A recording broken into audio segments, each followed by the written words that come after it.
నందమూరి బాలకృష్ణ హీరోగా బోయపాటి శ్రీను దర్శకత్వంలో అత్యంత ప్రతిష్టాత్మకంగా తెరకెక్కిన చిత్రమే అఖండ 2 తాండవం. డిసెంబర్ 5వ తేదీన ప్రపంచవ్యాప్తంగా ఈ సినిమా విడుదలకి సిద్ధమైంది. అయితే ఈ సినిమా ప్రొడ్యూసర్ల మీద ఈరోస్ సంస్థ కోర్టును ఆశ్రయించి ఈ సినిమాకి తొలుత ఈ సినిమా విడుదలకి స్టే తీసుకొచ్చారు. అయితే మళ్ళీ కోర్టు నుంచి ఈ సినిమా విడుదలకి అయితే క్లియరెన్స్ వచ్చింది. ఎవరు తలుచుకున్నా ఈ సినిమాను ఆపలేరు. బాలయ్య గారు ఈ అఖండ 2 ద్వారా భారీగా బ్లాక్ బాస్టర్ కొట్టడం ఖాయమని అభిమానులు ఆశాభావం వ్యక్తం చేస్తున్న నేపథ్యంలో దీని మీద మనం పూర్తి స్థాయిలో విశ్లేషణ చేసుకుందాం. ప్రస్తుతం మనతో పట్టినారు ప్రముఖ సినీ రాజకీయ విశ్లేషకులు, ప్రముఖ సీనియర్ జర్నలిస్ట్ శ్రవణ్ గారు. వారితో మాట్లాడదాం. శ్రవణ్ గారు నమస్తే. నమస్తే అండి. అఖండ 2 తాండవం ఈరోజు ప్రపంచవ్యాప్తంగా విడుదలకి సిద్ధమైంది. అయితే ఈరోస్ సంస్థ ఈ ప్రొడ్యూసర్లతో ఉన్నటువంటి ఒక చిన్న వివాదం వల్ల వారు కోర్టును ఆశ్రయించడం, దాని ద్వారా మద్రాస్ హైకోర్టు ఈ సినిమా విడుదలకి తొలుత స్టే ఇవ్వడం, తర్వాత మళ్ళీ లైన్ క్లియర్ చేయడం, ఇవన్నీ చూసాం.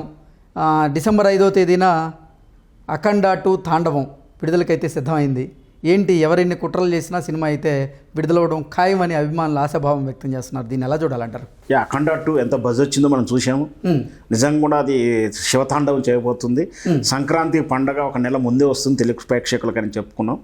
నిజంగా కూడా ఇంత అగ్రెసివ్గా వెయిట్ చేస్తున్నాం ఏ క్షణంలో సినిమాను చూడాలని. రేపు ఉదయం రిలీజ్ కావాల్సిన సినిమాకు సడన్గా ఈరోజు మార్నింగ్ ఒకసారిగా కోర్టు స్టే అయ్యగానే సోషల్ మీడియాలో అభిమానులు మాత్రం చాలా ట్రోల్ చేసేది, ఇది ఒక రాజకీయ కుట్ర జరిగిందని. సో రాజకీయ కుట్ర ఎవరన్నీ చేసినా ఆగదు అనుకున్నారు. వాళ్ళు అనుకున్నట్టుగానే కోర్టు కూడా సముఖంగాటువంటి ఆర్డర్ ఇచ్చింది. వాస్తవం జరిగింది ఏంటంటే సోషల్ మీడియాలో వేరే రకంగా అనుకుంటున్నారు. అదంతా ట్రోల్, అభిమానం కోసం అంటుంటారు, ఎవరైనా చేసినా ఆగదని. అవన్నీ కూడా మామూలే.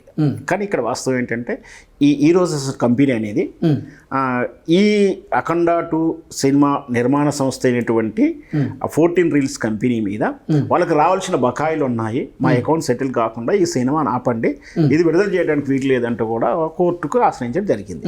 జనరల్గా ఇట్లాంటి ఏమైనా లావాదేవీల విషయంలో ఉంటే చాంబర్కి వెళ్తారు. వాళ్ళు లోపాయికారి కానీ అంటే మ్యూచువల్ అండర్స్టాండింగ్ డిస్కస్ చేసుకుంటారు. దాటినప్పుడు కేసు కానీ ఇది ఉంటుంది. సరే, మరి అది మద్రాస్ కంపెనీ అవ్వడం ఏంటో మొత్తం మీద అయితే కోర్టు దానికి వెళ్ళడం జరిగింది. సో కోర్టుకు వెళ్ళిన తర్వాత వాస్తవానికి ఈ సినిమాకి సంబంధించిన లావాదేవీలు కావు అవి. సరే, టెక్నికల్గా ఏం ప్రాబ్లం ఉన్నా ఏదున్నా కూడా మరి ఆ కోర్టుకి వెళ్ళడం, ఆర్డర్ ఇవ్వగానే వెంటనే మళ్ళీ లోపాయికారిగా వాళ్ళు ఏమైనా మ్యూచువల్ అండర్స్టాండింగ్ కోర్టు పరిధిలో కాకుండా బయట ఏమైనా మ్యూచువల్ అండర్స్టాండింగ్ కూడా వాళ్ళ కేసు విత్డ్రా చేసుకోవడము మొత్తం మీద అయితే ఈ సినిమాకి క్లియర్ అయిపోయింది. ఏంటి అసలు అఖండ 2 అంచనాలను మించే ఉండేలాగే ఉండబోతుందా అంటే ఏం చెప్తారు? అంచనాలు మించి కూడా మీ అంచనాకి ఎక్స్పెక్టేషన్ దూరంగా వెళ్ళిపోతుంది, అది హై లెవెల్కి వెళ్ళిపోతున్నట్టు కూడా చెప్తున్నారు. ముఖ్యంగా ఆర్ఆర్ స్కోర్ కానీ మీరు అన్నట్టు ఆ సెకండ్ హాఫ్లో వచ్చేటువంటి ఆ శివతాండము, ఆ కుంభమేళ సన్నివేశాలు, అక్కడ జరిగేటువంటి ముఖ్యంగా ఇక్కడ ఏంటంటే హిందుత్వము, హిందూ దేవుడు మీద మహిమలు వీటి మీద జరుగుతున్నటువంటి కథాంశ రూపం అని అర్థమైపోయింది అందరికీ. సో శివుని ప్రమేయంతో జరిగేటువంటి కథాంశం. దానికి బాలకృష్ణ గారి ఎమోషనల్ కానీ ఆ పవర్ఫుల్ డైలాగులు కానీ యాక్షన్ సీక్వెన్స్ అన్నీ కూడా అసలు అద్భుతం. సెకండ్ హాఫ్లో సాధారణంగా ఒక మాస్ హీరోకి మాత్రం ఎలా ఉంటుందో అదే ఈక్వేషన్. అంటే మొదటి దశ నడుస్తున్నప్పుడు లేదా ఇంటర్వెల్కి ముందు ఒక సాధారణంగా మనం చూసాం, ఒక డ్యాన్స్ మాస్టర్గా బాలకృష్ణ గారిని చూసాం. కట్ చేస్తే ఫ్లాష్ బ్యాక్ వెనకకి వెళ్ళిపోయేసరికి ఒక స్ట్రాంగ్ ఫ్యాక్షనిస్ట్ విలను వాళ్ళు ఉండడం. సో వాళ్ళని ఏ విధంగా మట్టు పెట్టి తన కుటుంబాన్ని లేదా తను నమ్ముకున్న వ్యక్తులని, తన ఊరిని ఏ విధంగా కాపాడాడు.